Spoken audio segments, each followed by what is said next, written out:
Big question is, I get asked a lot, could the Ark have survived? I mentioned this guy earlier, Otzi the Iceman, found in Bolzano, Italy, from the Neolithic period in the Italian Alps. You also have South American mummies in the Inca. You have woolly mammoths. In fact, there was just one found recently. Actually, it was a cave bear, and I posted on Epic Archaeology, and you can actually see that the soft material was preserved. So yeah, I would say that the Ark, Noah's Ark, could have survived if it was in the ice. If it's in ice, then things can be preserved rapidly. In fact, dry, cold ice preserves organic material very, very well. There's actually a website, if you guys want to check this out, you can go to, just Google it, and that's a forensic reconstruction of what the Iceman very well looked like. It's discovered by hikers in the Italian Alps in 1991. Otzi the Iceman. Archaeological sensation, media star, research topic, museum object. I think Otzi is actually, his body is in a freezer in the museum. But he had tattoos, and I believe he had some spear points in him. But this would have been after the flood, which we haven't talked about, but he would have been post-flood, after the flood. This is another example of how ice can preserve organic material very well. This is a woolly mammoth discovered in Siberia. You can see the fur, the red is still in the fur. That's the skin. I mean, the stomach contents are still, this is a baby woolly mammoth. There have actually been some scientists who have done some research on potentially cloning a mammoth and joining the DNA of mammoth DNA with the DNA of an African elephant. So I'm not sure if that's a good idea, if, like, you know, Jurassic Park will happen. As Dr. Ian Malcolm says, you know, evolution will find a way, you know, maybe the mammoth will turn into like a T-Rex. I don't know. I don't think so. But anyway, yeah, so that's geology. There's archaeology can't really study the flood. That's a question of geology, and those are some evidences I think that argue for a flood. Not only that, we also have some of the earliest accounts of a great flood in Mesopotamia. Again, would have been basically when the flood happened, the earth was radically destroyed. The only thing that would have been saved would have been Noah and his family on the ark. They would have came to rest on the Ararat, the mountains of Ararat. And as the earth began to rebound from the flood, what we believe happened is the earth went through a drastic period of climate change and went into an ice age. So and this again goes back to the earliest slides that I was showing you about the Paleolithic. This is when the archaeological record begins. The archaeological record begins when the earth was completely wiped out. Humans had to repopulate the earth. These would have been Noah's descendants. So as to how long that time period was, I don't think we can be dogmatic about it. But there was a fairly long time period after the flood in which humans, had to repopulate the earth. And that would have been during the Ice Age and during when the earth was cold. So as the earth began to warm up and get warmer, climates began to get warmer, humans began to settle down and build cities. So this transition from hunter-gatherer, in which they're basically hunting large game, such as caribou and elk and things like that, and then gathering nuts and berries and things like that, to animal husbandry, agriculture, then to urbanism. The first cities, then people began to live in cities. And the first city is ERIDU, and it begins in the early dynastic period. So this is sort of an overview of the earliest histories of Genesis. One of the earliest documents that we have of the flood, apart from the scripture, is the Epic of Gilgamesh, Tablet 11, that dates to 2100 BC. This is from the Ur III period. The earliest fragment is from the 18th century BC. It's Sumerian, Babylonian. Many of the elements of the flood story in the scripture, in Genesis chapter 6 through 10 in the Hebrew Bible, which was written in about 14th century BC, it could have been, and that could have come from oral tradition or something in Hebrew called the Toledot. It's a Hebrew word, which means this is the account of. So there is one scholar, I believe it's Donald Wiseman, who is an Assyriologist who believes that the Toledot could actually refer to actual source material that Moses could have actually had with him, in which he was drawing from and writing the account of the flood and the creation account. But as of yet, we don't have any direct archaeological data for the Toledot. If there is some kind of source, we don't have it. The earliest written records of any kind of flood resembling the biblical flood is the Epic of Gilgamesh, and there's actually one that predates that called the Myth of Atrahasis, and they both accounts actually are Sumerian, and they match the biblical account almost to the detail.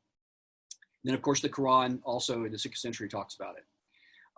This is from the British Museum. This is the Tablet 11. It was translated by George Smith.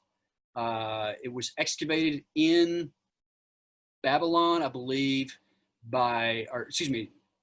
discovered in Nimrod, or what is it, Nineveh? I think it was Nineveh. Yeah, it was Nineveh, by Hormuz Rassam, who was a Iraqi Christian, actually.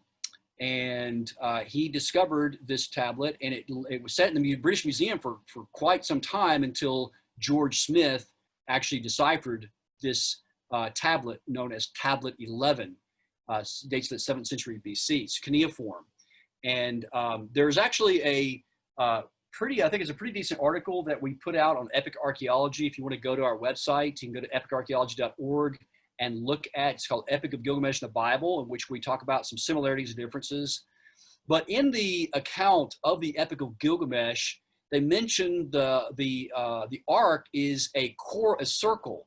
And this could refer to a coracle or a Kuffah or Kuphar used in ancient Mesopotamia. So down in the Persian Gulf, around the marshes of the Persian Gulf, the earliest cities, and specifically ERIDU, was irrigated. There was a lot of irrigation around the city, and they got around by these little circular boats that were covered in animal hides, known as a coracle. In the Babylonian account of the flood, the ark is a coracle, so it's a round thing. And so the reason I mention that is that it's a little problematic. It's kind of hard to fit every animal species on a big, giant, round animal skin boat. That would have been a miracle. But the biblical account of the ark is much different. This is a photograph of an old photograph of what that would look like. So that's a coracle as it would look. This is probably back in the 19th century in Iraq. The dimensions of the biblical ark are much different. A cubit, we believe, is about a foot and a half, almost 2 feet. The ark dimensions are 45 by 75 by 450 feet long. That's pretty large. It's a total volumetric capacity of 1.5 million cubic cubic meters, or 56,361 cubic yards. So a standard railroad car is 2,670 cubic feet capacity. The ark's volumetric capacity is 569 standard railroad cars. So we're talking about the biblical ark could actually carry a lot of stuff,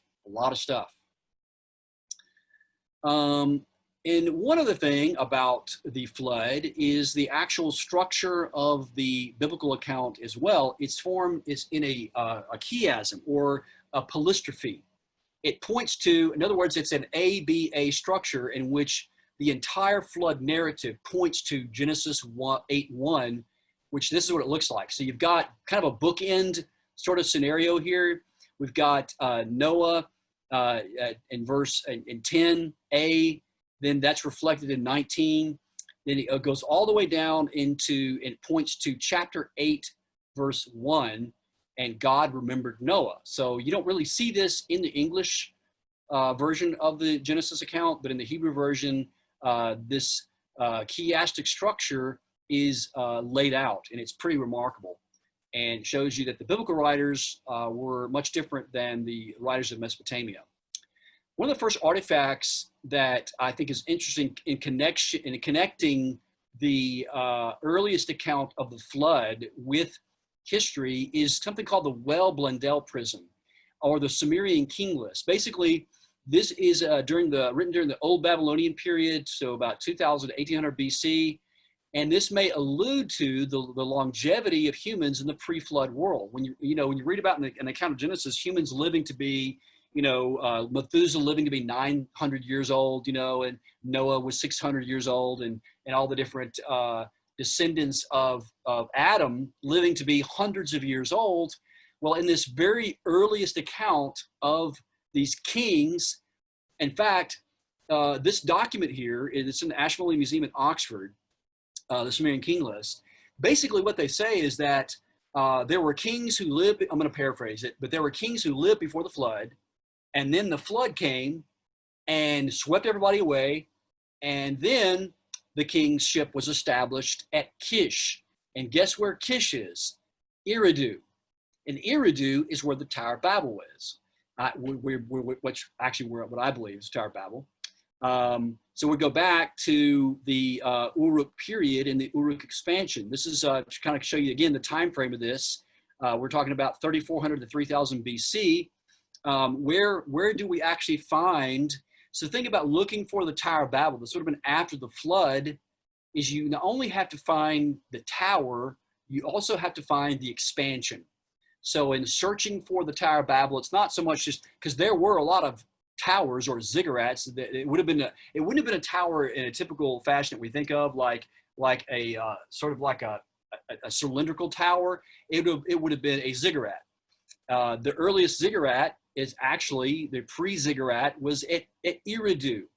And the earliest excavation layers at ERIDU show a massive palace complex in which you've got a sequence of about 11 layers of building, one on top of the other, and then it stops. It just all of a sudden stops. And not only does it stop, but the people, there's archaeological evidence, the people living at ERIDU, the pottery that they were making, and the material culture that they had, that just suddenly stopped at ERIDU, and they expand out. And they spread out from ERIDU, and they go north, they go south, they go east, they go up into Turkey, Armenia, they go into Egypt, they go into the south in Saudi Arabia, all the way over into the Levant in Israel. So we believe, I believe, and some of my colleagues believe that the Uruk expansion at ERIDU is actually where the Tower of Babel is located.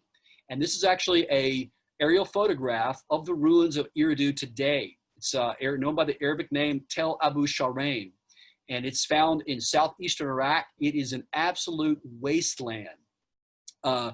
What you can see there, that sort of mound in the middle of the ruin, it looks like just dirt right now, but if you get closer, you can see it's actually a ruin. And when the time that it existed, it was a beautiful, lush, the Persian Gulf was a little further north, and it was a marshy, beautiful marshland, and the desert sort of moved in, and now it looks like the surface of Mars. It really does. But what you see there in the foreground in the actual little raised up platform is the ziggurat built by Ur-Nammu from the 3rd dynasty of Ur. So he came back several hundred years later after God came down and confounded the language and spread out the people. He came back and rebuilt on the ruins of ERIDU and rebuilt the temple. And so the temple today, many of the artifacts laying on the surface today at ERIDU are from the Ur III period. So this is about the time of Abraham. But the Tower of Babel predates Abraham by several hundred years. So this is another aerial photograph of ERIDU today. This is on the surface. It looks like Mars, doesn't it? It looks like something in the Mars rover. I actually have a friend of mine who is a professor of archaeology at Yale University who went back in 2017 or 18, and he got to go. They had armed guards with them because it's in a sort of a dangerous region of Iraq, and there are literally artifacts lying on the surface. I mean, the site has not been excavated for decades. It's quite remarkable. This is a photograph that Matt took. They were there during a sandstorm, and it's just absolute desert wasteland. Pretty cool. There's Matt showing off his muscles, picking up that brick, by the way. He actually has a brick from the period of Ur-Nammu. I mean, it's just amazing to me that you can go to a place and find a brick from like 3000 BC laying on the surface. It's quite remarkable. It's pretty awesome.